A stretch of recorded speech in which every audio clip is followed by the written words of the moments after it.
This stuff really tells you kind of what the parts are. You go down to a mono guitar, you know it's going to break out to something big. You start with two less guitars, and then the chorus hits and you quad track.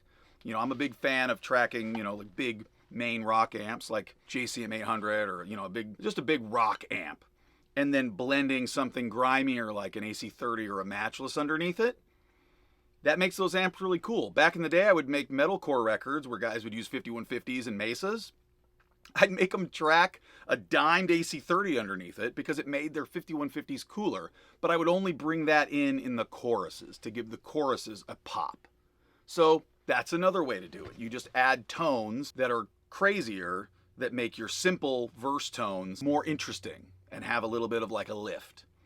Another way to do it is, if depending on what it is, if you've got kind of in between this where it's not quite it's 90s style in the verses, but in the choruses there's kind of leads and kind of rhythms, but you're not wanting to do the quad tracking thing because maybe the ranges aren't that separated or defined. What you can do is stick with the 90s style guy on the left, guy on the right, but then you quad track the guy on the right, and then you double track him and put his other track on the left, but you lower it about 6 dB. And then you do the same thing with the guy on the left, but you put him on the opposite side.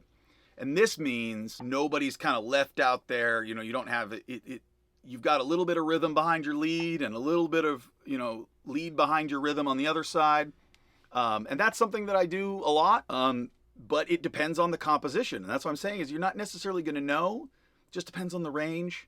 When you're doing the record, you got to kind of find it and decide. And all this stuff is a little bit variable. And again, then with the double guitar player, you still got to ask yourself, are we using different cabs? Are we using different heads? Do they play different guitars? Do the different guitars work together? What amp do we have to dial in to make a Les Paul work on one side and a Strat work on the other? Are those different heads, different cabs? How much variation do we need in order to match those and make them cool? Or is the fact that they're different what makes them cool? Because, you're listening in headphones and you've got really cool sounds. Bands like Queens of the Stone Age do that all the time. There's just like a blown out fuzzy sound and then a really grindy sound, and they don't match at all. That's cool too. If that's the kind of record you're making, if you're making like a Jesus Lizard crazy cool record, none of these rules really matter. You just kind of got to make it cool.